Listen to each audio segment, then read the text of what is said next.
وَإِذَا قُرِئَ الْقُرْآنُ فَاسْتَمِعُوا لَهُ وَأَنصِتُوا لَعَلَّكُمْ تُرْحَمُونَ وَاذْكُرْ رَبَّكَ فِي نَفْسِكَ تَضَرُّعًا وَخِيفَةً وَدُونَ الْجَهْرِ مِنَ الْقَوْلِ بِالْغُدُوِّ وَالْآصَالِ وَلَا تَكُن مِّنَ الْغَافِلِينَ اعوذ باللہ من الشیطان الرجیم بسم اللہ الرحمن الرحیم ایاک نعبد و ایاک نستعین بیسری لاؤں کے ساتھ آپ کا میزبان محمد امران آپ کی خدمت میں ایک مرتبہ پھر حاضر ہے۔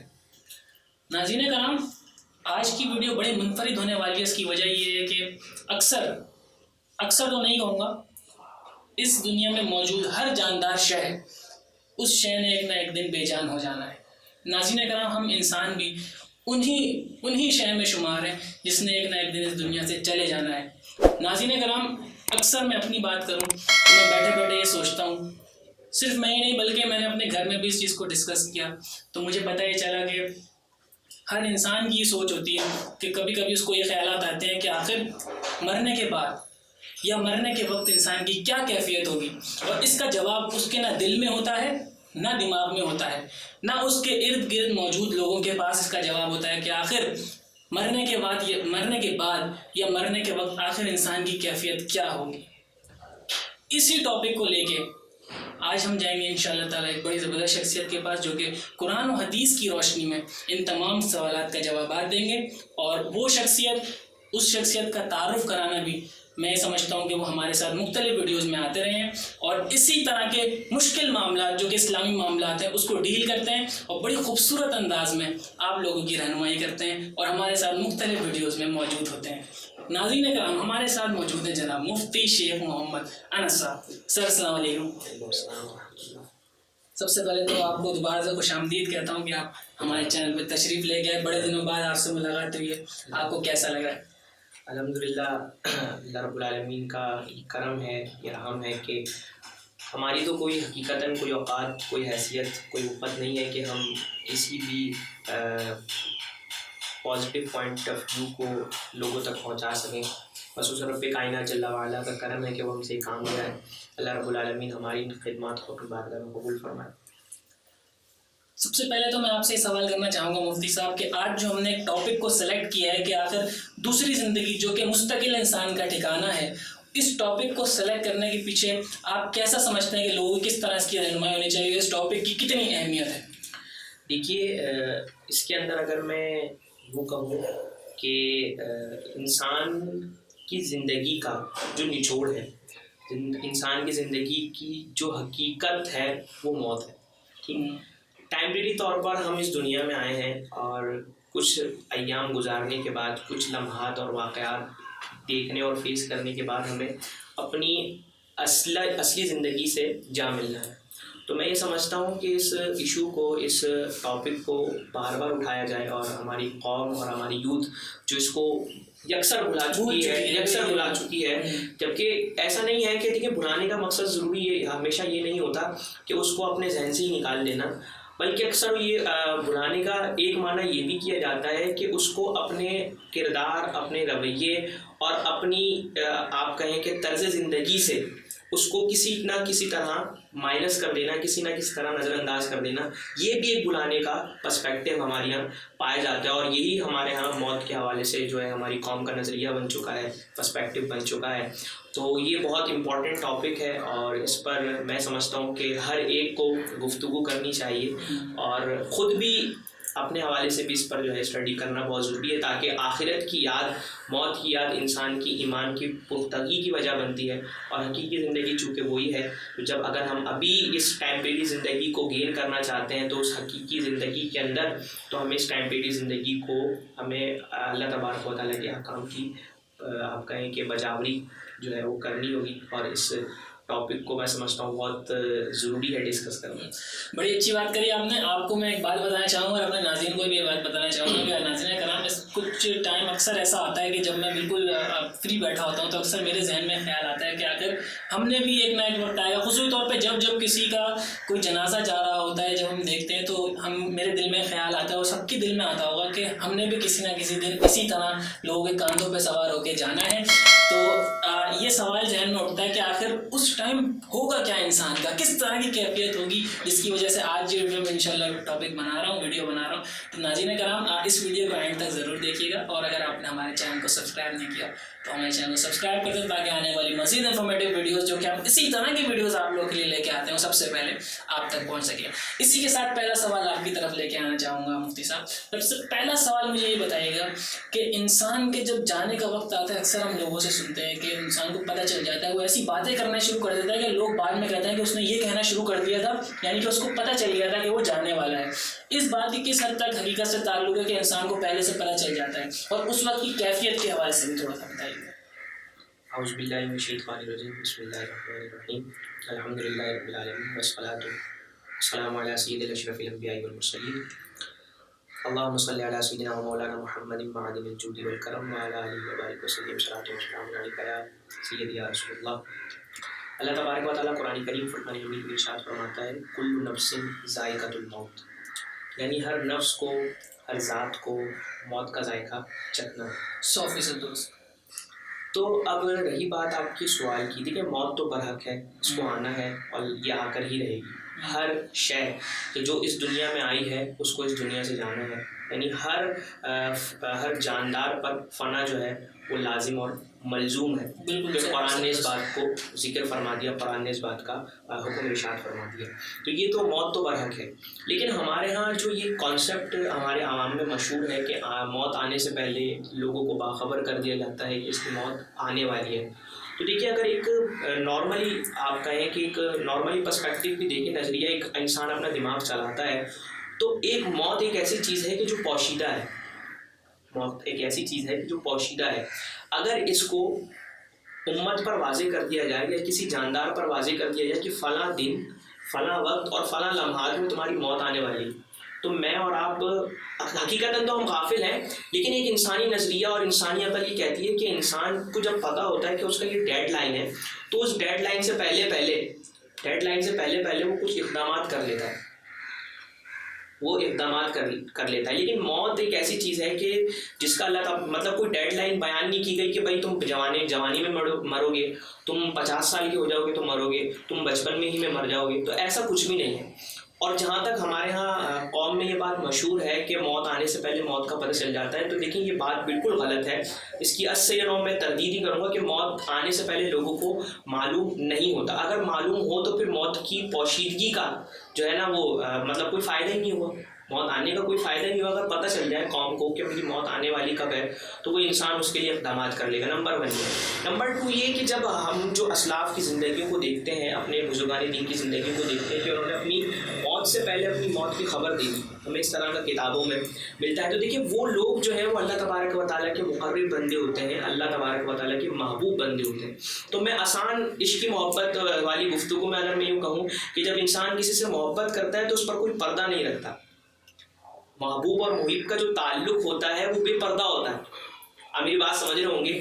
تو اللہ تبارک و تعالیٰ کے وہ محبوب بندے ہوتے ہیں, تو اللہ تبارک و تعالیٰ ان کی محبوبیت میں, ان سے محبت میں اللہ تبارک و تعالیٰ ان کو اس بات سے باخبر کر دیتا ہے کہ تمہاری فلاں وقت فلاں دن جو ہے وہ تمہاری موت آنے والی ہے. اور وہ ایسا آپ کہیں کہ وہ ایسا اصلاح امت اپنے جو مریدین ہوتے ہیں, اپنے جو عزیز و اقارب ہوتے ہیں, ان میں اس چیز کو باور کرواتے ہیں تاکہ وہ موت کی تیاری جو ہے کر سکے اور موت کے اقدامات کو جو ہے وہ سر انجام دے سکے. تو حقیقتاً اگر دیکھا جائے جو سوال آپ کا ہے کہ موت آنے سے پہلے موت کی خبر لوگوں کو مل جاتی, تو ایسا نہیں ہے. لیکن اللہ تبارک و تعالیٰ اگر چاہے تو ایک گناہ گار کو بھی اس بات کی خبر دے سکتا ہے.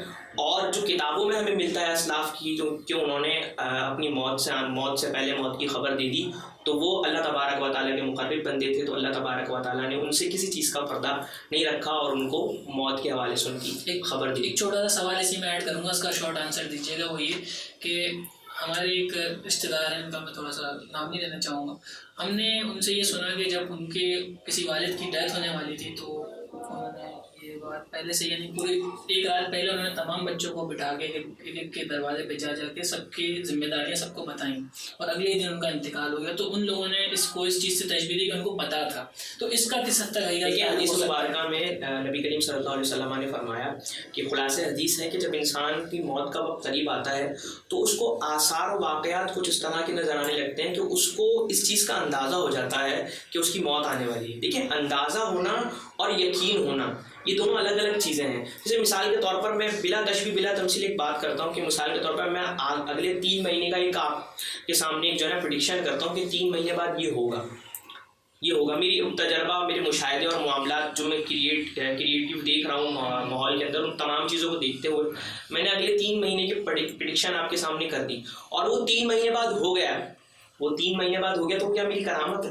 نہیں، کرامت نہیں. یقینی سی بات ہے کرامت نہیں. وہ کیا ہے؟ میرا مشاہدہ، میرا تجربہ، اور میری آپ کہیں کہ امیخانہ نظر کی بنا پر میں نے اگلے 3 مہینے میں ہونے والے معاملات کو آپ سے جو ہے نا وہ ڈسکس کر دیا. اور اگر نہیں ہوا تو اس میں بھی بے قصوروار نہیں ہوا. اگر ہو گیا تو میں پلس پوائنٹ لے جاؤں گا. لیکن بلا تشبیہ بلا تمثیل تو موت سے پہلے انسان کو موت کی کچھ ایسے واقعات و حالات نظر آنا شروع ہوتے ہیں کہ انسان کو یہ چیز محسوس ہونے لگ جاتی ہے کہ بس میرا وقت قریب آ گیا. لیکن بعض اوقات ایسا بھی ہوتا ہے کہ آپ نے بھی دیکھا ہوگا کہ ہمارے عزیز و اقارب میں یا ہم اپنے جو احاطے میں لوگ ہیں ان میں نظر دوڑائیں تو بہت سارے لوگ ہمیں ایسے ملیں گے کہ جو ان کی زبان کے الفاظ یہ تھے کہ بس میرا یہ آخری وقت ہے، لیکن وہ وہاں سے بھی نکل آتے ہیں.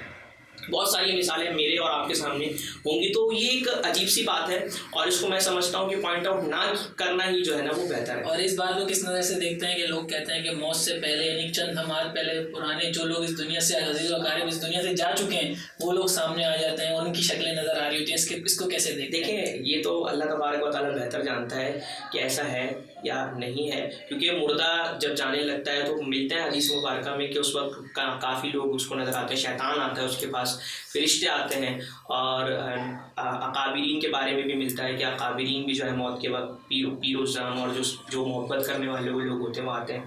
تو اس میں کتنی حقیقت ہے، کتنی سچائی ہے. لیکن اکثر و بیشتر ایسا ہوتا ہے جو میں نے ریئلائز کیا اور میں نے دیکھا کہ لوگوں کی ہوائیاں باتیں ہوتی ہیں، اور خاص طور پہ ہماری خواتین جو ہے نا اس چیزوں میں بہت زیادہ ہمیں ملوث نظر آتی ہیں کہ اس کے ساتھ یہ ہو گیا اور یہ ہو گیا یہ ہو گیا. لیکن قرآن و حدیث میں ان چیزوں کو ترجیح نہ دی جائے تو میں سمجھتا ہوں کہ بہتر ہے. جی بالکل صحیح بات کہی. تو ناظرین کرام، پہلے سوال کا جواب مفتی صاحب نے یہ دیا کہ انسان جب اس دنیا سے جا رہا ہوتا ہے تو اس کو ہرگز اس بات کا علم نہیں ہوتا کہ اس کا وقت آ چکا ہے یا نہیں آ چکا، لیکن حالات اس کو اس چیز کا اشارہ دے رہے ہوتے ہیں کہ وہ اس دنیا سے شاید جا سکتا ہے. اس کا اس کو 100% یقین نہیں ہوتا. اس پہلے سوال کا جواب یہ. اچھا مفتی صاحب، اگلا سوال میں آپ سے کرنا چاہوں گا. مجھے یہ بتائیے گا کہ انسان کے اندر سے جب روح نکل رہی ہوتی ہے تو اس وقت انسانی کیفیت کیا ہوتی ہے؟ کیونکہ آپ کو پتہ ہے کہ ایک روح جو ہے سنا ہے میں نے پیر سے نکلنا شروع ہوتی ہے، پھر آہستہ آہستہ اوپر جا رہی ہے، تو اس وقت انسان کی الگ کیفیت ہو رہی ہوتی ہوگی. کیا ہو رہا ہے اس کے ساتھ؟ اس کے حوالے سے قرآن و حدیث ہمیں کیا تعلیمات دیتی ہے؟ دیکھیے، یہ جو آپ کا سوال ہے یہ یقیناً میں سمجھتا ہوں کہ موت کے لمحات میں سے ایک بہت دردناک لمحہ ہے کہ جب روح جسم سے جدا ہو رہی ہوتی ہے.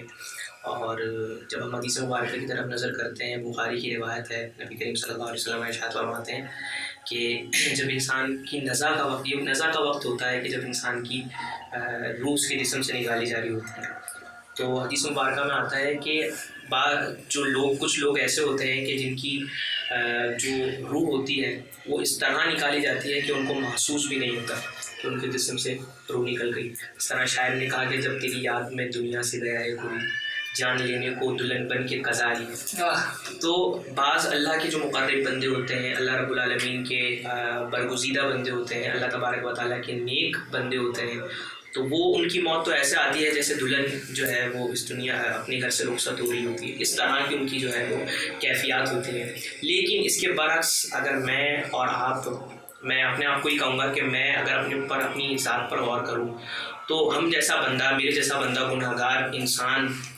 کی جب اس دنیا سے رخصتی ہوتی ہے، اس دنیا سے جاتا ہے اور اس کی روح اس کے جسم سے نکالی جا رہی ہوتی ہے، تو جب حدیث مبارکہ کی طرف رخ کرتے ہیں تو حدیث مبارکہ میں آتا ہے کہ کچھ لوگ ہوتے ہیں کہ جن کی روح ہوتی ہے وہ اس طرح نکالی جاتی ہے کہ ان کو پتہ بھی نہیں چلتا. بالکل جس طرح ماں اپنے بچے کو آغوش میں لیتی ہے، اس طرح سے اس کی جو ہے وہ روح نکالی جاتی ہے. اور ایک طرف ہم جب نظر کرتے ہیں اور گناہ گاروں کے بارے میں آتا ہے تو حضور علیہ السلام فرماتے ہیں کہ اس کی روح اس طرح نکالی جاتی ہے کہ جس طرح کانٹے دار شاخ ایک ریشم کا کپڑا جسے کہا جاتا ہے، ریشم کے کپڑے پر رکھ دی جائے اور وہ اس کے آر پار ہو جائے اور اس کو ایک جھٹکے میں کھینچیں تو جو ریشم کے کپڑے کا جو حال اس شاخ کی بنا پر ہوتا ہے تو اس سے زیادہ کئی زیادہ اذیت ناک اس شخص کی، گناہ گار شخص کی جو نزا کا وقت ہوتا ہے، اس کی جو جسم سے اس کی روح کو نکالا جا رہا ہوتا ہے، اس کو اتنی تکلیف اور اتنی شدت کے ساتھ نکالا جاتا ہے کہ انسان کی کیفیات جو ہوتی ہیں وہ کوئی بیان نہیں کر سکتا. اور وہ کیفیات کیا ہوتی ہیں، اللہ تبارک و تعالیٰ ہم سب کو ان کیفیات سے محفوظ رکھے. اللہ رب العالمین اپنی جو ہے اپنی حفظ و امان میں ہمیں رکھے اور نزا کی سختیوں سے ہمیں محفوظ فرمائے. کہ انسان وہ وقت ایسا ہوتا ہے، محمد بھائی میں نے کتابوں کی طرف جب اس موضوع کو دیکھا تو ہمیں اسلاف کے جو طور طریقے اور اسلاف کے جو واقعات ہمیں ملے کہ وہ وقت ایسا ہوتا ہے کہ انسان اپنا جو آپ کہیں کہ اپنا ہوش و حواس کھو بیٹھتا ہے. اور اس طرح کا بھی ہمیں حدیث مبارکہ میں اور روایات میں ملتا ہے کہ انسان پوری زندگی اللہ رب العالمین کی دین کی خدمت کرتا رہا، لیکن نزا کے وقت اس نے اسلام سے جو ہے وہ منہ پھیر لیا اور نزا کی سختی کی بنا پر وہ ایسے کفریہ کلمات جو ہے وہ اپنی زبان سے ادا کر گیا کہ تا قیامت جو ہے وہ اس کے لیے مسلمان جو ہے نا مطلب وہ اسلام سے خارج ہو گیا. تو اس طرح کے ہمیں واقعات ملتے ہیں. تو اللہ تبارک و تعالیٰ تو بے نیاز ہے، اس کو نہ ہماری عبادتوں کی پرواہ ہے، نہ ضرورت ہے، نہ ہمارے سجدوں کی ضرورت ہے. ہمیں اس کی ضرورت ہے، ہمیں جو ہے اس کی رضا کی ضرورت ہے. تو ہمیں چاہیے کہ ہم نیک اعمال بھی کریں لیکن اس کے ساتھ ساتھ اللہ رب العالمین کی بارگاہ میں اس چیز کی بھی دعا کریں کہ اللہ رب العالمین ہماری نزا کے معاملات کو آسان فرمائے. اچھا، یہاں پر ایک چیز میں پوائنٹ آؤٹ کرنا چاہوں گا اور وہ یہ کہ جب جیسا ہمارا پچھلا سوال بھی گزرا کہ جب موت کے آثار ہوتے ہیں تو کچھ نظر آنے لگ جاتے ہیں، تو جب نزا کی کیفیات انسان پر طاری ہوتی ہیں کہ جو اس کے ارد گرد لوگ بیٹھے ہوتے ہیں تو ان کو یہ چیز محسوس ہونا شروع ہو جاتی ہے کہ اس کی روح جو ہے جسم سے نکل رہی ہے، کیونکہ اس پر کیفیات اس طرح ہوتی ہیں کہ انسان کو پتہ چل جاتا ہے جو اس کے قریب ہوتے ہیں اور جو اس وقت وہ شخص ہوتا ہے، لیکن اس میں اتنی ہمت اور اتنی طاقت اور وسعت نہیں ہوتی کہ وہ بول سکے. تو نبی کریم صلی اللہ علیہ وسلم نے اب یہاں پر دیکھیں ایک چیز میں آپ کو بیان کرنا چاہوں گا، جیسا میں نے ماقبل کہا کہ جو اعتبار ہے نا، اعتبار دین میں مسلم اور غیر مسلم کا جو اعتبار ہے وہ اس کے خاتمے پر ہے. یعنی اگر خاتمہ ایمان پر ہے تو وہ مسلمان ہے، اگر اس نے ساری زندگی اللہ رب العالمین کی اللہ تبارک و تعالیٰ کی عبادت کی، ریاضت کی، اس کی دین کی خدمت کی، لیکن خاتمہ کفر پر ہے تو وہ مسلمان نہیں سکتا. تو اعتبار جو ہے وہ خاتمے کا ہے. تو علماء نے فرمایا کہ جب یہ وقت آئے، یہ معاملات آئے تو اس کے جو عزیز و اقارب جو اس کے گرد موجود ہیں ان کو چاہیے کہ اس کو کلمے کی تلقین کریں. اچھا، کلمے کی تلقین سے مراد ہرگز یہ نہیں ہے کہ اس کو بولیں کہ پڑھ لا الہ الا اللہ، یہ نہیں ہے کہ اس کو بولے پڑھے لا الہ الا اللہ، اس لیے کیونکہ وہ معاملات اور وہ کیفیات اس طرح ہوتی ہیں کہ انسان ہو سکتا ہے کلمے کا انکار کر دے، کیونکہ اس وقت انسان کو ہوش نہیں ہوتا. یہ معاملات اس طرح کی اتنی سختیاں ہوتی ہیں کہ انسان ان چیزوں کو نہیں سمجھ سکتا. تو علماء نے فرمایا کہ اس وقت ان کے جو عزیز و اقارب ہیں ان کو چاہیے کہ وہ بلند آواز سے کلمہ طیبہ کی جو ہے نا وہ صدا بلند کریں کہ اس کی زبان پر بھی کلمہ طیبہ آ جائے. اسی طرح سورہ یاسین کی تلقین کی جاتی ہے کہ جب نزا کی سختی ہوتی ہے تو اس وقت سورہ یاسین کی جب وہ کلمہ شریف پڑھ لے، کلمہ پڑھ لے اور نزا کی معاملات ابھی تک حل نہیں ہوئے ہیں سختیاں، تو پھر اس وقت نزا کی سختیوں کو کم کرنے کے حوالے سے نبی کریم صلی اللہ علیہ وسلم نے فرمایا کہ سورہ یاسین کی تلاوت جو ہے وہ کی جائے. تو یہ سارے معاملات ہیں، تو ہمیں چاہیے کہ ہم ان پر غور و فکر کریں اور سنجیدگی کے ساتھ سوچیں کہ جو ہے ہمارا معاملہ کیا ہوگا. میں صرف ایک بات سے بڑا ہمیشہ ہراساں ہوتا ہوں، ہمیشہ پریشان ہوتا ہوں کہ میں پڑھتا ہوں، آپ بھی پڑھتے ہیں، جب ہمارے پیپرز ہوتے ہیں تو جو پیپرز آنے والے ہوتے ہیں ان کا ہمیں نہیں پتہ ہوتا کہ پیپر آئے گا، میرا خیال سے ایسی ہے. لیکن ہمیں پتہ ہے کہ ہماری زندگی کا آخری پیپر، مطلب زندگی کا سلیبس یہ ہے اور امتحان یہ ہے. سلیبس یہ ہے اور امتحان یہ ہے. سلیبس ہمارے پاس ہونے کے باوجود، امتحان کا پتہ ہونے کے باوجود ہمارے رویے اور ہماری کیفیات، ہماری حرکات و سکنات کس طرح کی ہوتی ہیں، اللہ تبارک و تعالیٰ ہمیں اس سے محفوظ رکھے. اللہ رب العالمین ہر ایک مسلمان کو نزا کی سختیوں سے محفوظ فرمائے. آمین ثم آمین. تو ناظرین کرام، دوسرے سوال کا انہوں نے بڑا ڈیٹیل میں جواب دیا ہے. آپ کو یقین کیجیے جتنی چیزیں میں نے ابھی ان سے سنی اور مجھے پتہ چلی وہ اس پروگرام سے پہلے مجھے نہیں پتہ تھی، اور یہ ہر کسی کو پتہ ہونا بہت زیادہ ضروری ہے۔ ان کا جواب بالکل کلیئرلی سب کو پتہ چل گیا کہ جن کے اعمال نیک ہیں ان کی نزا کی سختیاں بھی کم ہیں، اور جن کے اعمال خراب ہیں ان کی نزا کی سختیاں اس طرح کی ہیں کہ وہ جو ہے اس کو برداشت ہرگز نہ کر سکیں گے۔ تو سیدھا سا اس کا جو پوائنٹ یہ ہے کہ آپ نے جو ہے اپنے اعمال کو اس طرح کا کر لیجئے کہ اللہ تعالیٰ آپ کے نزا کی سختیاں پلس آخرت کے اندر آپ کے لیے بڑی آسانیاں پیدا ہو سکیں۔ اسی کے ساتھ میں اگلا سوال مفتی صاحب سے کرنا چاہوں گا۔ مفتی صاحب مجھے یہ بتائیے گا کہ جب انسان کی روح اس کے جسم سے جدا ہو جاتی ہے، اس جسم سے نکل جاتی ہے، اس کے بعد انسان کو ہوش ہوتا ہے کہ اس کے ساتھ کیا معاملہ ہو رہا ہے؟ اس کے حوالے سے قرآن و حدیث کی روشنی میں بیان کیجیے۔ دیکھیے، انسان کی روح اور جسم کا ایک گہرا تعلق ہے، ٹھیک ہے نا۔ اس سے پہلے بعض لوگوں نے اس کا انکار کیا کہ جب جسم سے روح نکل جاتی ہے تو اس کا کوئی ٹھکانا نہیں ہے، اس طرح کے ہمیں ملتے ہیں، لیکن اسلامی پوائنٹ آف ویو میں، اسلامی نظریے سے روح اور جسم کا ایک تعلق ہے، ٹھیک۔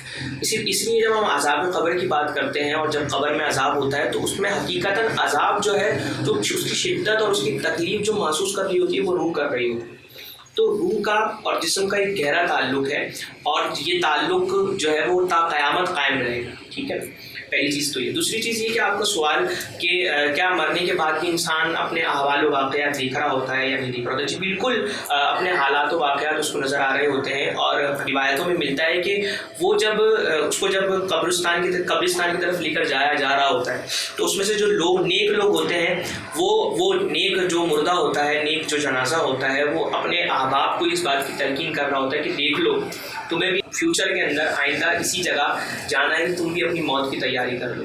تو جو نیک جنازہ ہوتا ہے وہ اپنے لوگوں کو، مردوں کی، اپنے احباب کو اس چیز کی تلقین کرتا ہے، اور روایتوں میں آتا ہے کہ اس کی آواز انسانوں کے علاوہ ہر حیوان سنتا ہے، ہر جانور اس کی اس آواز کو سنتا ہے، اور حدیث مبارکہ میں آیا کہ اگر انسان ان کی اس آواز کو سن لے، اچھا جو یہ تو میں نے آپ کو نیک مردے کا بتایا کہ وہ اپنے احباب کو اس بات کی تلقین کر رہا ہوتا ہے، لیکن جو گناہ گار ہوتا ہے وہ چیخ رہا ہوتا ہے، وہ چلا رہا ہوتا ہے کہ مجھے کہاں لے کے جا رہے ہو، مجھے کہاں چھوڑنے جا رہے ہو، مجھے نہیں چھوڑو، مجھے نہیں لے کر جاؤ، اس طرح کی وہ تلقین کر رہا ہوتا ہے۔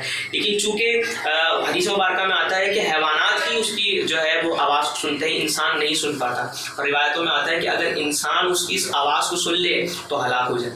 اس کی آواز اور اس کی چیخنے کا جو انداز ہے وہ اس قدر شدت اور تکلیف اور اتنا دردناک جو ہے اس کا جو ہے آپ کہیں کہ آواز ہوگی۔ تو انسان کا مرنے کے بعد بھی ایک اس کی جسم سے ایک گہرا تعلق ہوتا ہے، اور وہ اپنے تمام معاملات، تمام واقعات محسوس کر رہا ہوتا ہے اور دیکھ رہا ہوتا ہے۔ تبھی تو نزا کے معاملات کے حوالے سے علماء نے فرمایا کہ اس حوالے سے ہمیں اللہ تبارک و تعالیٰ کی بارگاہ میں دعا کرنی چاہیے کہ اللہ تبارک و تعالیٰ ہمیں امان دے۔ ناظرین کرام، اس وقت جب یہ مجھے یہ تمام باتیں بتا رہے تھے تو ایک کیفیت میرے اندر اسی طرح کی آ گئی کہ اس وقت، کیونکہ دیکھیں اس وقت جتنے بھی لوگ مجھے سن رہے ہیں اور ہم لوگ یہاں بیٹھے ہوئے ہیں، جتنے بھی یہاں پہ جاندار لوگ انسان موجود ہیں، ان سب نے ایک نہ ایک دن اس دنیا سے اسی طرح جانا ہے۔ تو کیوں نہ ہم آج سے ہی اس تیاری میں لگ جائیں کہ اس طرح کے جب معاملہ ہمارے اوپر آئے گا تو اس وقت اللہ تعالیٰ ہمارے لیے آسانیاں کرے۔ یہ صرف جب ہی ہو سکتا ہے جب ہم اللہ تعالیٰ کے مقرب بندے بن جائیں۔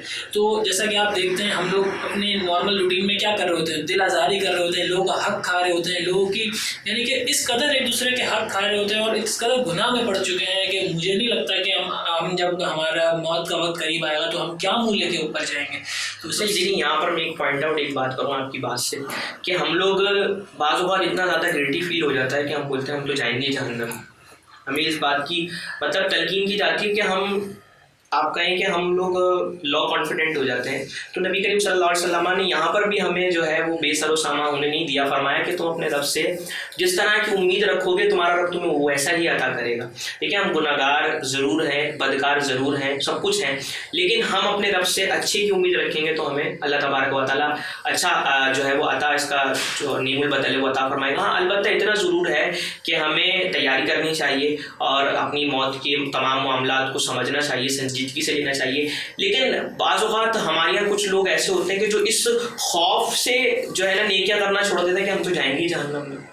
تو معاذ اللہ یہ کانسیپٹ بہت بہت بہت غلط ہے، اور اس طرح کا ہمارے یہاں کانسیپٹ نہیں ہونا چاہیے۔ بعض اوقات اللہ تعالیٰ، بلکہ میں یہاں پر ایک روایت آپ کے سامنے پیش کرنا چاہوں گا کہ ایک شخص تھا کہ بشر حافی کا آپ نے واقعہ سنا ہو شاید، کہ وہ شرابی تھے اور ایک عمر انہوں نے شراب نوشی میں گزاری۔ لیکن جو ہے وہ انہوں نے ایک نیک عمل یہ کیا کہ ایک دفعہ وہ سر راہ چل رہے تھے تو راہ پہ انہیں ایک بسم اللہ کا کاغذ ملا جس پہ بسم اللہ الرحمن الرحیم لکھی تھی. انہوں نے اس بسم اللہ کے اس کاغذ کو اٹھایا اور اٹھانے کے بعد اس کو آنکھوں سے لگایا, آنکھوں سے لگا کر چوم کر اس کو ادھر لگا کر کسی بلند جگہ رکھ دیا. تو وہ حضرت بشر حافی کے بارے میں فرماتے ہیں کہ آپ شرابی تھے, تو آپ کو جو ہے آپ نے یہ عمل جب کیا تو اللہ تبارک و تعالیٰ نے آپ کوئی نیک آپ کا بندہ تھا اللہ تبارک و تعالیٰ کا, تو اللہ تبارک و تعالیٰ نے ان کو خواب میں اپنا دیدار کروایا اور فرمایا کہ فلاں جگہ میرے ایک شخص ہے بشر حافی ہے, تو اس کو جو ہے جا کر کہو کہ اللہ تبارک و تعالیٰ نے تمہیں بخش دیا ہے.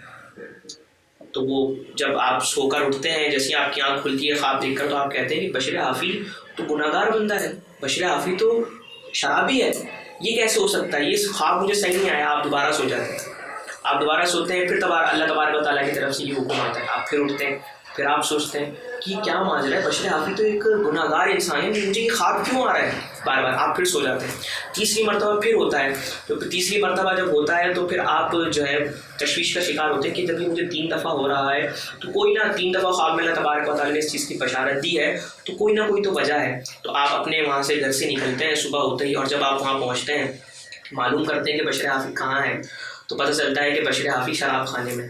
تو آپ شراب خانے میں جاتے ہیں اور دستک دے کر بلاتے ہیں کہ بھائی بشر حافی کو جو ہے وہ بھیجا جائے. تو کہا کہ وہ تو شراب پی کر بالکل جو ہے مدہوش ہوئے ہیں, مطلب ہوش کھو بیٹھے ہیں. تو کہا ان کو کہو کہ اللہ فلاں شخص آیا ہے, وہ اللہ تبارک و تعالیٰ کا پیغام تمہارے لیے لے کر آیا ہے. تو حضرت بشر حافی آتے ہیں اور جو ہے ان کے سامنے وہ بزرگ اب یہ واقعہ پیش کرتے ہیں کہ بھائی مجھے خواب میں اس طرح سے دی ہے, اللہ رب العالمین کا دیدار ہوا اور اللہ تبارک و تعالیٰ نے مجھے اس بات کی تلقین کی ہے کہ بشر حافی کو کہو کہ ہم نے اس کی مغفرت فرما دی. تو تم نے ایسا کیا کیا ہے, کون سا ایسا عمل ہے کہ جس کی وجہ سے اللہ تبارک و تعالیٰ نے تمہاری مغفرت فرما دی. تو حضرت بشر حافی فرماتے ہیں کہ میں نے تو کچھ ایسا نہیں کیا, البتہ اتنا ضرور کیا تھا کہ میں سر راہ چل رہا تھا تو مجھے بسم اللہ کا ایک کاغذ ملا جس پہ بسم اللہ لکھی تھی, تو میں نے اس کو اٹھایا اور اس کو صاف کر چوما, عطر لگا کر اس کو بلند جگہ پہ رکھ دیا.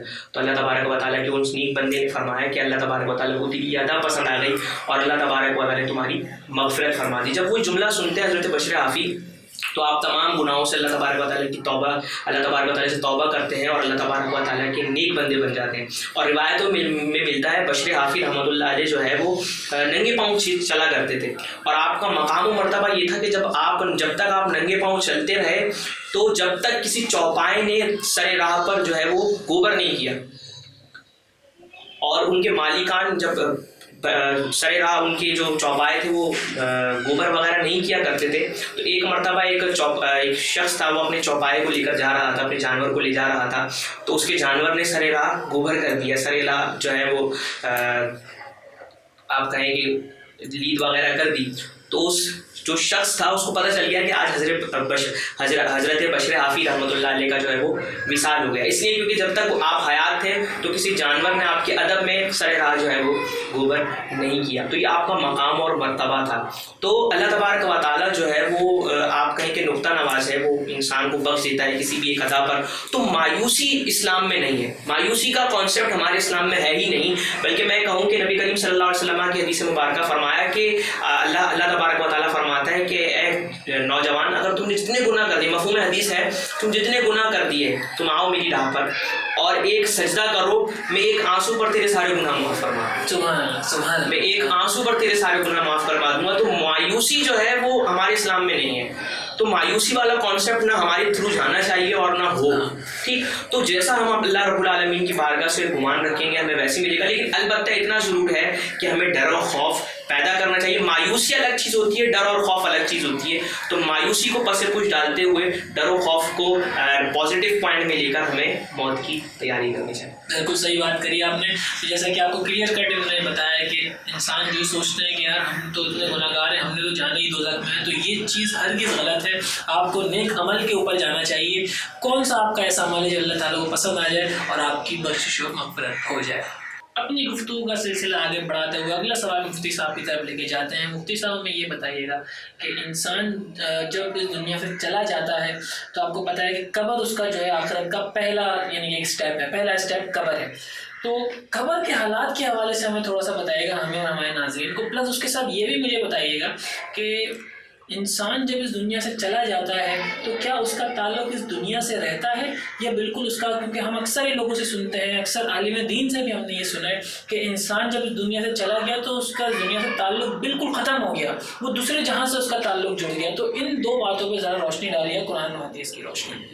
دیکھیے، قبر میں انسان کی جو آخرت کی پہلی منزل ہے وہ قبر ہے، اور اس پر حدیث مبارکہ نبی کریم صلی اللہ علیہ وسلم ایک مرتبہ اپنے اصحاب کے ساتھ ایک جنازے میں شریک ہوئے اور قبرستان کی طرف گئے، اور جب قبرستان میں پہنچے تو آپ ایک قبر کے کنارے بیٹھ کر آپ اس قدر روئے کہ وہ زمین تر روئے، اور صحابہ کو اس میت کی طرف اشارے کرتے ہوئے فرمایا کہ اے میرے صحابہ، دیکھ لو ہمیں بھی ایک دن اس آزمائش میں اور اس معاملات میں مبتلا ہے.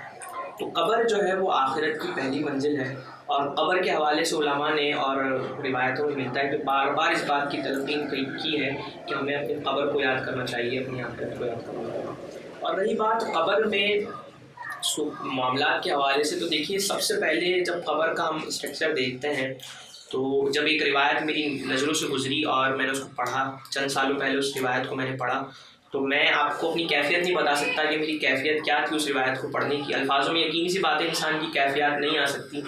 تو حدیث مبارکہ بخاری کی روایت ہے اور دیگر اصحاب حدیث کتب کے اندر بھی اس کو علماء نے روایت کیا. فرمایا کہ قبر میں جب انسان جاتا ہے تو جانے کے بعد قبر اس کو دو طرح سے جو ہے نا اپنے آغوش میں لیتی، دو طرح سے دباتی ہے. ایک نیک جو لوگ ہوتے ہیں ان کو اس طرح دباتی ہے کہ جس طرح ماں اپنے بچے کو پیار سے دباتی ہے، ماں اپنے بچے کو پیار سے دباتی ہے. اور دوسرا وہ شخص جو گناہ گار ہے تو قبر اس کو اس طرح دباتی ہے، اس طرح دباتی ہے کہ اس کی ہڈیاں ٹوٹ کر آپس میں ایک دوسرے سے پیوست ہو جاتی ہیں. اور علماء نے اس کی تمثیل کے لیے فرمایا کہ جس طرح یہ ہماری انگلیاں ہیں یہ آپس میں اس طرح پیوست جس طرح ہو جاتی ہیں تو اس کی ہڈیاں ٹوٹ کر آپس میں اس طرح سے پیوست کر دی جاتی ہیں. تو یہ قبر کا معاملہ ہے. اور قبر میں جا کر جو سوالات ہوتے ہیں تو سوال 3 ہیں. میں اکثر اپنے دوستوں سے اور اپنے جو ہمارے اقابر ہمارے عزیز و اقارب ہیں جو ہمارے ساتھ بیٹھتے ہیں میں ان کو اسی بات کی تلقین کرتا ہوں. اور میں اکثر اپنی گیلری میں شاید آپ کے ساتھ بھی کافی دفعہ میں نے اس بات کو شیئر کیا کہ یار ہمیں اس بات کا پتہ ہے کہ ہماری سوال 3 ہیں، 3 سوال ہمیں پتہ ہے. ایسا بھی نہیں ہے کہ ہمیں پتہ نہیں ہے کہ ہمارے 3 سوال کیا ہوں گے. ہماری پازیٹیوٹی اور نیگیٹیوٹی کو جج کرنے کے لیے کہ ہم صحیح ہیں یا ہم غلط ہیں اس کو جج کرنے کے لیے ہمیں سوال دیے گئے ہیں. 3 سوال. پہلا سوال قبر میں ہوگا کہ تمہارا رب کون ہے؟ تمہارا رب کون ہے؟ صحیح، ٹھیک. پہلا سوال یہ ہوگا. سوال ہمیں پتہ ہے، حدیث مبارکہ میں فرماتے ہیں. تو اس سوال کی ہم نے کیا تیاری کی ہے یہ میں اور آپ اچھی طرح اس کو سوچ سکتے ہیں. دوسرا سوال ہمیں فرمایا کہ تمہارا دین کیا ہے؟ صحیح بات ہے. تو ہم نے کیا تیاری کی ہے؟ دین کی تیاری مطلب ہمیں اسی وقت ہمیں اپنے دین کے بارے میں پتہ ہوگا نا کہ جب ہمیں اتنا پتہ ہو کہ ہمارے دین میں کیا صحیح ہے کیا غلط ہے. ہمیں تو یہ نہیں پتہ ہوتا کہ ہمارے دین نے ہم پر کیا لازم کیا ہے اور کس چیز سے بچنے کا حکم دیا ہے. پچھلی ویڈیوز میں ہم نے وضو کے حوالے سے، غسل کے حوالے سے بالکل میں اسی کہوں گا کہ وضو غسل یہ تو ہمارے آپ کہیں کہ بنیادی چیز ہے اور ہمیں انہی چیزوں کا نہیں پتہ. ٹھیک، میں آپ کو بالکل سمپل سے ایک سوال آپ سے کرتا ہوں کہ مجھ سے سوال میں آپ مجھ سے سوال کرتے ہیں کہ آپ کے والد صاحب کون ہیں. اگر مجھے اپنے والد کے بارے میں پتہ ہی نہیں ہے کہ میرا والد کون ہے تو میں اپنے والد کے بارے میں آپ کو کیا ڈیفائن کروں گا؟ تو بلا تشبیہ بلا تمثیل اگر قبر میں مجھ سے سوال پوچھا جاتا ہے کہ تمہارا رب کون ہے تو میں کہوں کہ میرا رب اللہ ہے. میں کیسے کہہ سکتا ہوں میرا رب اللہ ہے جبکہ مجھے اپنے رب کی ذات کے بارے میں کچھ پتہ ہی نہیں ہے. اگر مجھ سے میرا کوئی کافر پوچھ لیتا ہے کہ تمہارا رب اللہ ہے تو اللہ تبارک و تعالیٰ ہے کیسا، تو میں اور آپ بتا سکتے ہیں؟ بالکل صحیح. میں اور آپ بتا سکتے نہیں بتا سکتے. ہمارا کیا اسٹینڈرڈ ہے کیا اسٹیٹس ہے اس حوالے سے میں اور آپ بہت اچھی طرح جانتے ہیں. پھر دوسرا ہمارا اسلام کیا ہے. تو ہمیں اسلام کے بارے میں جب پتہ ہی نہیں ہے کہ اسلام ہے کیا، اسلام نے کن چیزوں کی تلقین کی ہے، کن چیزوں سے بچنے کا حکم دیا ہے، تو ہم قبر میں اس دوسرے سوال کو کس طرح کلیئر کر سکتے ہیں؟ نہیں کر سکتے. اور پھر تیسرا سوال نبی کریم صلی اللہ علیہ وسلم کی قبر میں زیارت کروائی جائے گی اور پوچھا جائے گا، فرشتے پوچھیں گے کہ ان شخصیت کے بارے میں تو کیا جانتا ہے.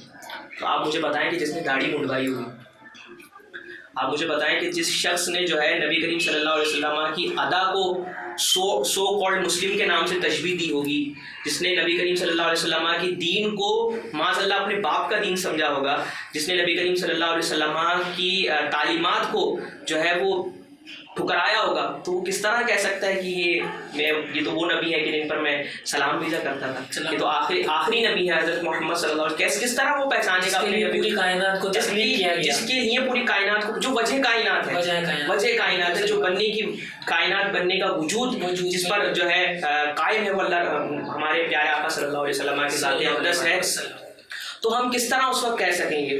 تو یہ بہت جو ہے نا آپ کہیں کہ دل جلانے والی بات ہے کہ یہ مطلب غفلت ہے.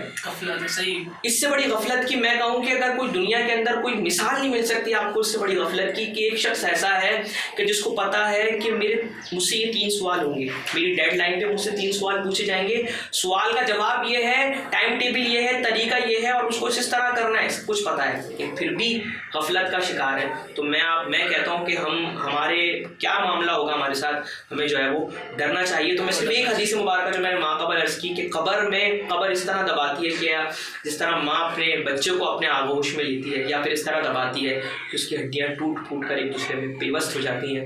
تو ہمیں اللہ تبارک و تعالیٰ کی خفیہ تدبیر سے ڈرنا چاہیے، اور ہمیں قبر کے عذاب سے ڈرنا چاہیے. تو نبی کریم صلی اللہ علیہ وسلم کی تعلیمات پر عمل کرنا چاہیے، اور ان تمام معاملات کو ہمیں سنجیدگی کے ساتھ لینا چاہیے. اور دوسرا جو آپ نے سوال کیا کہ کیا مرنے کے بعد بھی انسان کا تعلق دنیا سے رہتا ہے یا نہیں، دیکھیں تعلق رہتا ہے کسی نہ کسی طریقے سے، لیکن جو احادیث مبارکہ میں ہمیں ملتا ہے کہ جو نیک لوگ ہوتے ہیں اللہ تبارک و تعالیٰ ان کی ارواح کو، ان کی روحوں کو آزاد کر دیتا ہے.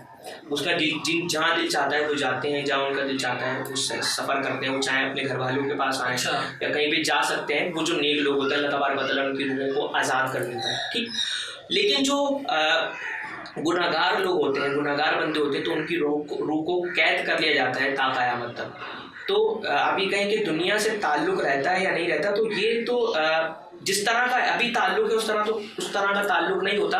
البتہ نیک لوگوں کے لیے اس بات کو کتابوں میں ملتا ہے کہ نیک لوگوں کی ارواح جو ہے ان کو آزاد کیا جاتا ہے.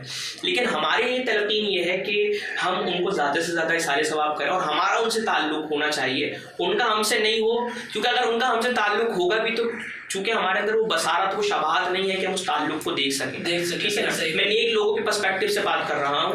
جو گناہ گار ہیں وہ تو آزاد ہوتے ہی ہیں، وہ یعنی کہ ہمیں دیکھ سکتے ہیں بالکل ہم کیا کر رہے ہیں. ہماری تمام جو نیک لوگ ہیں وہ ہمیں دیکھ سکتے ہیں، ہمارے پاس بعض اوقات موجود بھی ہوتے ہیں. اس طرح کے معاملات ہمیں ملتے ہیں. لیکن جو گناہ گار ہیں ان کو قید کر لیا جاتا ہے. تو ہماری وہ شباہت و نظر نہیں ہے کہ ہم لوگوں کو دیکھ سکیں. تو ان کو دیکھنے، سمجھنے اور ان کا خیال کرنے کا سب سے اچھا طریقہ جو علماء نے بیان فرمایا وہ یہ ہے کہ ان کو کثرت کے ساتھ اشارے ثواب کیا جائے. اس میں بس ایک بات میں مزید ایڈ کروں گا کیونکہ سوال کافی لمبا ہو چکا ہے. ایک چیز ایڈ کر کے اپنے سوال کو مکمل کروں گا، کہ اپنے جواب کو مکمل کروں گا، کہ نبی کریم صلی اللہ علیہ وسلم کی حدیث مبارکہ کہ ایک شخص بروز قیامت اللہ رب العالمین کی بارگاہ میں حاضر ہوگا. جب اس کا نامہ اعمال اس کو پیش کیا جائے گا تو وہ نامہ اعمال کا جو پلڑا ہے وہ بھاری ہو جائے گا اور وہ جنت میں جانے لگے گا. تو وہ شخص اپنے رب سے سوال کرے گا کہ یا اللہ، یہ میں تو گناہ گار تھا، میں نے کوئی نیک عمل نہیں کیے تھے، لیکن کیا وجہ ہے کہ میری نیکیوں کا پلڑا بھاری ہو گیا اور میں جنت میں جا رہا ہوں. تو فرمایا کہ جو تو اپنے پیچھے اولاد چھوڑ کر آیا تھا اس نے تیرے لیے کثرت کے ساتھ جو ہے نا وہ استغفار کیا، کثرت کے ساتھ تجھے ثواب پہنچایا. تو اس بنا پر اللہ تبارک و تعالیٰ نے میں نے تجھے جو ہے وہ بخش دیا. تو ہمارا تعلق ان سے اصال ثواب کا ہونا چاہیے، ان کے لیے دعا اور مغفرت کا ہونا چاہیے، اور ان کے ساتھ ہمارا تعلق اصال ثواب اور اس طرح کا تعلق ہمیں رکھنا ضروری بھی اور رکھنا چاہیے. ناظرین کرام، ہمارے ساتھ موجود ہیں جناب مفتی شیخ محمد انس صاحب، جو کہ آپ سے گفتگو کر رہے ہیں. ہمارے جو بہت ہی یعنی کہ ایسے سوال جو کمپلیکیٹڈ سوال ہوتے ہیں اسلام کے نقطۂ نظر سے، ان سوالات کا ہمارے ساتھ بیٹھ کے جوابات دے رہے ہیں، جو کہ آپ بھی دیکھ رہے ہیں اور ہم بھی ان سے بہت کچھ سیکھ رہے ہیں اور آپ بھی بہت کچھ سیکھ رہے ہیں. اپنی گفتگو کا سلسلہ آگے بڑھاتے ہیں. مفتی صاحب آپ سے اگلا سوال کرنا چاہوں گا وہ یہ کہ جیسا کہ ابھی ہم ڈسکس کر رہے تھے کہ انسان کے جو عمل ہیں وہ اس قدر یعنی کہ اتنے خراب ہو چکے ہیں. اگر موجودہ دور کی بات کروں، ہماری یوتھ کی بات کروں، تو ہمارے عمل اس قدر جو ہے خراب ہو چکے ہیں کہ مجھے تو یہ لگتا ہے کہ ہمارا کیا حال ہوگا آخرت میں. تو اس کے حوالے سے مجھے یہ بتائیے گا کہ ایسے کیا مقبول عمل ہم کریں جو اللہ تعالیٰ کی بارگاہ میں قبول ہو جائیں اور ہمارے اور آپ کے اور ہمارے ورڈز کی بخشش ہو سکے. ایسے چند اہم عمل کے اوپر تھوڑی سی روشنی ڈالیے گا، اور آخر میں یہ سوال کا جواب دیجیے گا کہ ہم یہ سنتے آ رہے ہیں کہ ہم جو مسلمان ہیں جو دنیا میں ایمان کی حالت میں رخصت ہو جاتے ہیں ان کا ٹھکانہ جنت ہے. اس کے حوالے سے بھی قرآن و حدیث کی روشنی میں روشنی ڈالیے گا. دیکھیے سب سے پہلے تو آپ کا سوال کہ کون سے ایسے اعمال ہیں کہ جن کو اختیار کریں تو ہم اپنے آخرت کی معاملات بہتر کر سکتے ہیں.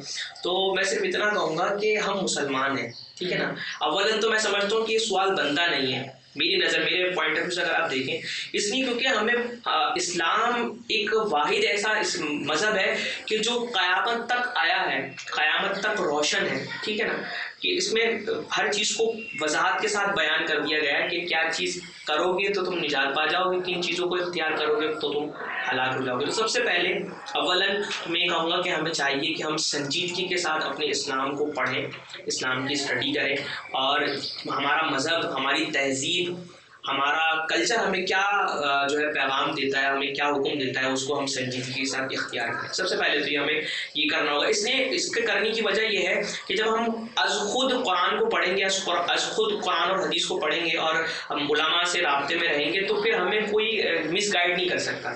ہمارا سب سے بڑا مسئلہ یہ ہوتا ہے کہ ہمیں کسی چیز کے بارے میں پتہ نہیں ہوتا, تو آسانی سے کوئی بھی ہمیں مس گائڈ کر سکتا ہے. تو اگر میں اس کا پلس پوائنٹ آپ کو یوں کہوں کہ اگر آپ خود اس کو پڑھیں گے تو آپ اپنا ایک نظریہ, اپنا ایک پرسپیکٹیو بنا سکیں گے سب سے پہلے.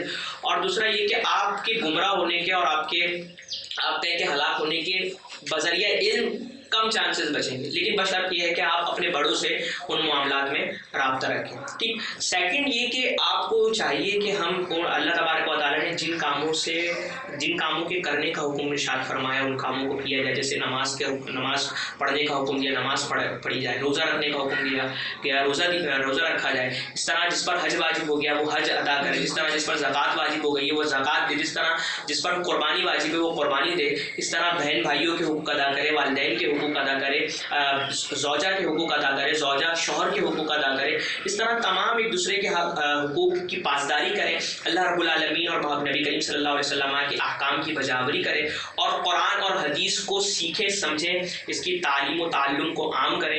تو یہ جو ہے میں سمجھتا ہوں کہ انسان کا, ایک مسلمان کا نظریہ ہونا چاہیے, ایک مسلمان کا مقصد ہونا چاہیے, ایک مسلمان کا ٹارگٹ ہونا چاہیے, ایک مسلمان کے گولز ہونے چاہیے. دیکھیں ہمارے گولز بہت سارے ہیں کہ ہمیں انجینئر بننا ہے, ہمیں ڈاکٹر بننا ہے, ہمیں فلاں کام کرنا ہے, ہمیں فلاں کام کرنا ہے. بہت سارے ہمارے آپ کہیں کہ گولز ہوتے ہیں, لیکن جو ہمارا مقصد حقیقی ہے, اللہ رب العالمین نے قرآن کریم میں فرمایا وَمَا خَلَقْتُ الْجِنَّ وَالْإِنسَ إِلَّا لِيَعْبُدُونَ, کہ ہم نے جن و انسان کو محض اپنی عبادت کے لیے پیدا کیا. تو مقصد حقیقی عبادت ہے, اور یہ ضابطۂ کائنات ہے کہ جب تک کوئی چیز اپنی اصل پر بقا رکھتی ہے, مطلب اپنے مقصد پر قائم رہتی ہے, وہ مقصد پر کھڑی رہتی ہے تو وہ قائم رہتی ہے. جیسے مثال کے طور پر میں آپ کو چھوٹی سی ایگزامپل دوں. یہ مائک ہم نے لگایا ہوا ہے, اس مائک کا کام ہے آواز کو ڈیلیور کرنا, اس آواز کو ڈیلیور کرنا. یہ اپنا کام چھوڑ دے تو یہ کسی کام کا نہیں ہے, ہم اس کو نکال کر پھینک دیں گے. تو بلا تشبیہ بلا تمثیل ہمارا مقصد حقیقی عبادت ہے. آپ یہ بات سمجھ لو گے میں کیا کہہ رہا ہوں. تو ہمارا مقصد حقیقی عبادت ہے, تو ہمیں چاہیے کہ ہم اپنے مقصد حقیقی کو اپنائیں. جب ہم نے مقصد حقیقی کو اپنا لیا تو تمام چیزیں ثانوی حیثیت رکھتی ہیں, تمام چیزیں ثانوی حیثیت رکھتی ہیں. تو رہی بات گولز کی, تو ہمارا گول, ایک مسلمان کا جو گول ہے وہ اپنے رب کی رضا ہونی چاہیے. جب ہمارا گول ہماری رب کی رضا ہوگی تو ہم, یقینی سی بات ہے کہ ہماری آخرت, ہماری دنیا دونوں اچھی ہوگی. اور آخری سوال آپ کا جو تھا اس میں ایڈ کیا کہ مسلمان کا ٹھکانہ جو ہے وہ جنت ہے. جی بالکل, مسلمان کا ٹھکانہ جنت ہے. مسلمان چاہے جتنا گناہ گار ہو, اگر اس کا آخری جو کلام تھا لا الہ الا اللہ محمد رسول اللہ تھا, یعنی کلمے کی حالت میں مسلمان ہونے کی حالت میں اس دنیا سے رخصت ہوا, چاہے وہ جتنا ہی گناہ گار کیوں نہ ہو, وہ اپنی سزا پانے کے بعد, اپنی سزا کو کمپلیٹ کرنے کے بعد اللہ تبارک و تعالیٰ کے حکم سے وہ جنت میں داخل ہوگا اور جنت میں جائے گا. مسلمان کی یہ شان ہے کہ وہ اپنے تمام اعمال کا جو آپ کہیں کہ خمیازہ ہے وہ بھگتنے کے بعد جنت میں جائے گا. اچھا, اور حدیث مبارکہ میں فرمایا نبی کریم صلی اللہ علیہ وسلم نے کہ بروز قیامت وہ شخص کے جس کے سینے میں ذرہ برابر بھی ایمان ہوگا. تو اس سے مقصد علماء نے اس کی تشریح فرمائی کہ وہ شخص کے جو بہت گناہ گار ہوگا لیکن ذرہ برابر دل میں ایمان ہوگا, ایمان کی حلاوت اس کو نصیب ہوگی, تو رب کائنات جل وعلا کے محبوب میرے اور آپ کے آقا محمد مصطفیٰ صلی اللہ علیہ وسلم اس کو جہنم سے نکال کر جنت میں داخل کر دیں. تو یہ جو ہے مسلمان کی شان ہے کہ مسلمان آخرت اس کا جو ٹھکانہ, اصل ٹھکانہ اس کا جنت ہے. لیکن ہمارے ہاں بھی ایک یہاں پہ مس انڈرسٹینڈنگ ہماری قوم کو ہو جاتی ہے, اور مس انڈرسٹینڈنگ وہ یہ ہوتی ہے کہ آپ نے بھی سنا ہوگا, میں نے بھی سنا ہے کہ ہم تو جائیں گے جنت میں, ہاں، ہم تو یہ جائیں گے جنت میں، حقیقتاً ہم جائیں گے جنت میں، الحمدللہ ہمارا یہ عقیدہ ہے، ہم جنت میں نہیں جائیں گے تو کون جنت میں جائے گا، ہم ہی جائیں گے جنت میں. لیکن جنت میں جانے سے پہلے جو اعمال کا خمیازہ بھگتنا ہے، کیا وہ ہم بھگت سکتے ہیں؟ نہیں بھگت سکتے. بہت آپ دیکھیے، آپ حدیث مبارکہ کی طرف ہم جاتے ہیں، میں اپنا پرسپیکٹو کیا پیش کروں، قرآن اور حدیث میں کیا بیان ہوا، میں آپ کی نظر وہ کرنا چاہتا ہوں کہ نبی کریم صلی اللہ علیہ وسلم نے ارشاد فرمایا کہ جہنم کی آگ کا ایک ذرہ میں کہتا ہوں کہ مٹی کا جو ذرہ ہوتا ہے، اس کو بھی مائکروسکوپ سے دیکھنا چاہیے، عام آنکھ اس کو نہیں دیکھ سکتی، تو وہ ذرہ بیان کیا جا رہا ہے کہ دوزخ کا، جہنم کی آگ کا ایک ذرہ اگر دنیا میں گرا دیا جائے تو پوری دنیا جل کر خاک ہو جائے، پوری دنیا جل کر خاک ہو جائے. یہ جہنم کی آگ کا ایک ذرہ ہے. اور میں مطلب سوچ کر ایک دل عجیب سو جاتا ہے کہ ہمیں اس آگ میں ڈالا جائے گا تو کیا ہم وہ کیفیات محسوس مطلب برداشت کر سکتے ہیں؟ اگر آج ہمیں سوئی چپ جاتی ہے نا، تو میرا اور آپ کا کیا حال ہوتا ہے یہ ہمیں بہت اچھی طرح اندازہ ہے. آگ اگر چولہے پہ ہاتھ جل جائے، آپ آگ کی بات بہت بڑی کر رہے ہیں کہ ہم لوگ کھانا، عموماً ہمارے یہاں پاکستان میں مرد حضرات کھانا وغیرہ نہیں پکاتے، لیکن کبھی ایسا اتفاق ہو جائے کہ کچھ کرنا پڑ جائے تو ہلکی سی بھاپ اگر آ جائے تو ہماری کیفیات کیا ہوتی ہیں، یہ میں اور آپ بہت اچھی طرح سمجھتے ہیں. تو بروز قیامت یہ جملہ ان احباب کے لیے کہ جو یہ کہتے ہیں کہ ہم جو جانا جنت میں ہے، بالکل جنت میں جانا ہے، لیکن جنت میں جانے سے پہلے کے جو معاملات ہیں کیا ہم ان کو فیس کر سکتے ہیں؟ یقینی طور پہ فیس نہیں کر سکتے. تو ہمیں اللہ تبارک و تعالیٰ کی بارگاہ میں توبہ کرنی چاہیے اور اس کی خفیہ تدبیر سے ڈرنا چاہیے اور نیک اعمال کی پاسداری کرنی چاہیے. اللہ تبارک و تعالیٰ ہمارے موت کے معاملات کو، نظر کے معاملات کو آسان فرمائے اور ہم تمام کو ایمان کی حالت میں موت عطا فرما کر جنت میں داخلہ نصیب فرمائے. بالکل آپ نے درست بات کری. تو ناظرین کرام، آج کی ہماری اس گفتگو کے اندر دوسرے جہاں کا جو معاملات تھے اس کے حوالے سے ڈسکشن ہوا. جناب مفتی شیخ محمد انس صاحب ہمارے ساتھ موجود تھے، جنہوں نے ہمارے ساتھ اس پوری ویڈیو کے اندر تمام ان کمپلیکیٹڈ سوالات کا جواب دیے جو کہ آپ کو عام کنڈیشن کے اندر عام لوگوں سے، اپنے گھر والوں سے وہ نہیں مل سکیں گے، جو مفتی صاحب نے آپ کے سامنے سوالات کے جوابات رکھے. اور میں سمجھتا ہوں کہ جس طرح انہوں نے یہاں پہ گفتگو کری ہے، جس انداز میں انہوں نے آپ کو چیزیں سمجھائی ہیں، اس میں کچھ ڈھکا چھپا نہیں ہے، بالکل کلیئر میسج آپ لوگوں تک پہنچ گیا. اس تمام گفتگو کو سننے سے جو چیز میں نے فیس کری وہ یہ کہ انسان اگر اچھے اعمال کر رہا ہے تو اس کے لیے چاہے وہ قبر کے معاملات ہوں چاہے وہ آخرت کے معاملات ہوں، اس کے لیے آسانیاں ہیں. اللہ تعالیٰ نے اپنے تمام ان بندوں کو جو نیک عمل کرتے ہیں ان کے لیے بے شمار انعامات کا جو ہے وہ ایک تحفہ سجا کے رکھا ہوا ہے. اور اس کے برعکس اگر دوسری طرف گناہ گار لوگوں کی بات کی جائے تو وہ چاہے قبر کے عذاب سے سٹارٹ کریں آپ، قبر کے عذاب سے لے کے آخرت تک اس کو بہت آزمائش کا سامنا کرنا ہوگا. اسی کے ساتھ ساتھ انہوں نے مفتی صاحب نے یہ چیز بھی فرما دی کہ کن اعمال کو کر کے آپ جنت کے راستے کو صاف کر سکتے ہیں، یعنی کہ وہ آپ کا راستہ کلیئر ہو جائے گا. وہ بھی اس ویڈیو کے اندر انہوں نے ذکر کیا، جس پہ میں یہ خصوصی آپ لوگوں سے ریکویسٹ کروں گا کہ آپ لوگ اس کے اوپر توجہ دیں اور دین کے علم کو سیکھیں اور اپنے اس آخرت کے اعمال جو آپ کے جو گناہ آپ کے جو ہمارے بڑھتے چلے جا رہے ہیں اس کو ہم کم کریں اور آخرت کو اپنی سنوار لیں. اسی کے ساتھ مجھے اپنے میزبان محمد احمد خان کو دیجیے اجازت. ویڈیو پسند آئی ہو تو ہمارے اس ویڈیو کو لائک کیجیے گا اور سبسکرائب کیجیے گا ہمارے چینل کو، تاکہ اس طرح کی آنے والی مزید ویڈیوز آپ تک پہنچ سکیں. اسی کے ساتھ مجھے اجازت دیجیے. اللہ حافظ. وَإِذَا قُرِئَ الْقُرْآنُ فَاسْتَمِعُوا لَهُ وَأَنصِتُوا لَعَلَّكُمْ تُرْحَمُونَ. واذكر ربك في نفسك تضرعا وخيفة ودون الجهر من القول بالغدو والآصال ولا تكن من الغافلين.